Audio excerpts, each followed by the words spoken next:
Em nome do Pai, e do Filho, e do Espírito Santo. Amém. Muito bem, meus irmãos, chegamos à questão de número 16. Estamos aí no nosso estudo do Catecismo em 60 questões. Lembrar que todo esse estudo eu estou tirando do livro do Padre Pedro Paulo. Ele tem um livro que é exatamente esse, o Catecismo em 60 questões. O mínimo que todo católico precisa saber para viver bem a sua fé. Bom, a questão de número 16, ela diz: Jesus Cristo voltará para julgar os vivos e os mortos.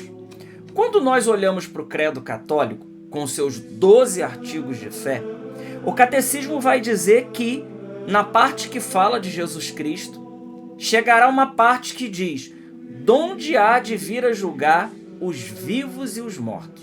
Então veja, a volta de Jesus, a segunda vinda de Jesus, Jesus Cristo que voltará para julgar os vivos e os mortos, é um dogma de fé. Faz parte de um dos artigos, um dos 12 artigos do nosso credo católico. Então ele virá para julgar os vivos e os mortos.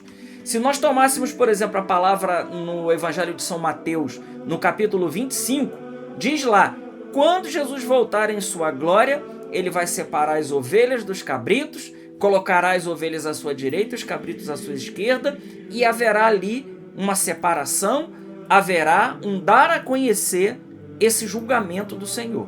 Então, é bíblico, faz parte da nossa doutrina que Jesus voltará para julgar os vivos e os mortos. Então, hoje, no nosso primeiro tópico, eu gostaria, baseado aqui naquilo que está no livro, que é tirado do catecismo, é importante sempre dizer isso. Primeira coisa é juízo particular e juízo final. Todas as duas realidades são doutrinas de fé da nossa Santa Mãe Igreja. Existe um juízo particular. Quando esse juízo se dá? Esse juízo particular, ele se dá imediatamente após a nossa morte. Assim que a gente morre, acontece o juízo. A nossa alma ali, ela já é julgada.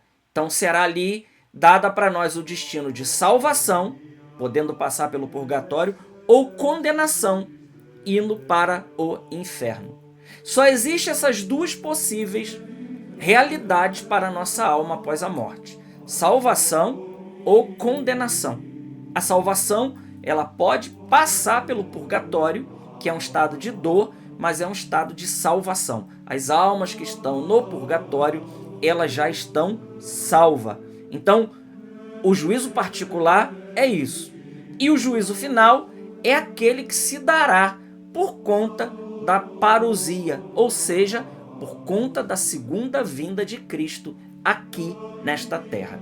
Então, número 2, o sentido do juízo final.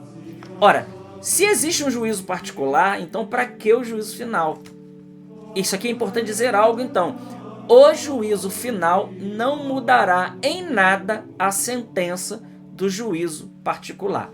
Isso aqui para nós já responde muita coisa, que o juízo final, ele não mudará a sentença do juízo particular. Então, o que o juízo final ele fará?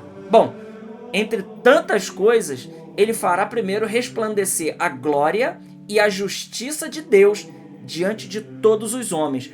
Uma vez que o juízo particular é algo entre mim e Deus, que ninguém mais está participando e sabendo, o juízo final, ele será essa sentença que já aconteceu entre mim e Deus, será colocada a público. Então, tudo que nós tivermos feito, de bom e de mal, todas as coisas que a gente deixar de fazer de bem também, as omissões, todas essas realidades, elas serão trazidas à luz. É aquilo que Jesus diz no Evangelho. Aquilo que é dito no escondido será colocado sobre os telhados. Então, o juízo final, ele colocará a nossa sentença, todas as nossas ações, tudo que tiver feito de bom. Se a gente fizer muitas coisas de bom, isso brilhará de uma maneira profunda. Mas também todas as nossas ações mais, elas serão reveladas a público. Isso é o tremendo juízo final. Número 3, a segunda vinda de Cristo. Então, quando Jesus voltar então na sua segunda vinda, acontecerá o juízo final. Uma coisa responde à outra. Nós poderíamos perguntar assim, tá, mas quando acontecerá o juízo final? O juízo final, ele dará fim à história e ele acontecerá por conta da segunda vinda de Cristo aqui nesta terra. É precisamente aí que acontecerá o juízo final. Jesus ele virá com glória e poder.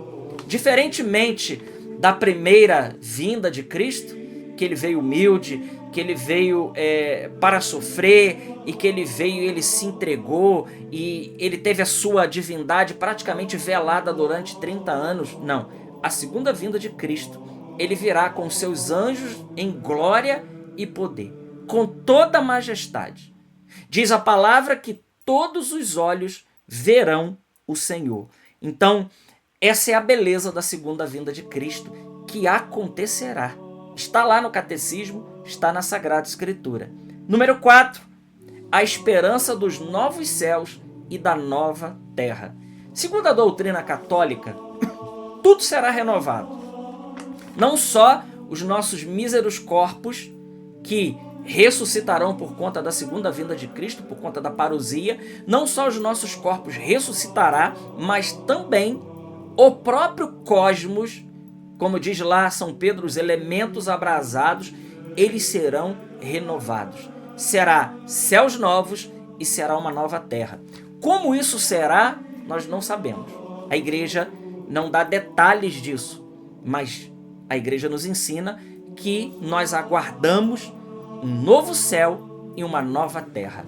Então, todo o cosmos, tudo que existe tudo será restaurado, tudo será renovado. A própria harmonia quebrada na natureza e em tantas outras realidades, também isso será restaurado. E número 5 e último, prepararmos-nos para o encontro definitivo com Deus. Então, nós precisamos nos preparar bem. Eu me lembro aqui da entrevista com o grande Papa Bento XVI, quando ele foi entrevistado por um jornalista lá do Vaticano, o que ele faria então, já velhinho, e o que ele faria naqueles últimos anos dele de vida, né? Ele respondeu: estou me preparando para morrer. O repórter ficou meio assim assustado, né? Mas ele disse: estou me preparando para morrer bem, para morrer em Deus. Então nós também temos que nos preparar para esse encontro definitivo com o Senhor. Mas agora aqui atenção, o Catecismo também nos diz que a nossa preparação, uma vez que Deus vai restaurar e Deus vai restabelecer todas as realidades, todas as coisas, céu, a terra e tudo que existe, uma vez que tudo isso será renovado, nós aqui não podemos descuidar, queridos irmãos, nós não podemos descuidar desta terra.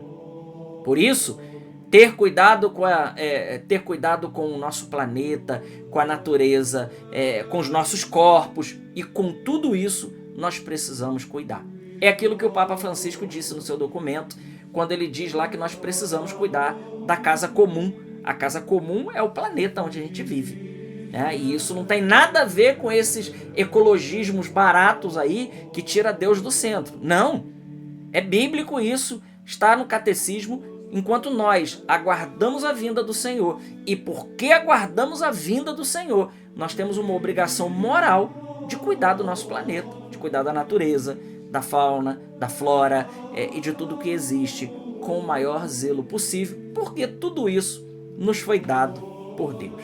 Bom, vamos aos nossos propósitos desse estudo de hoje.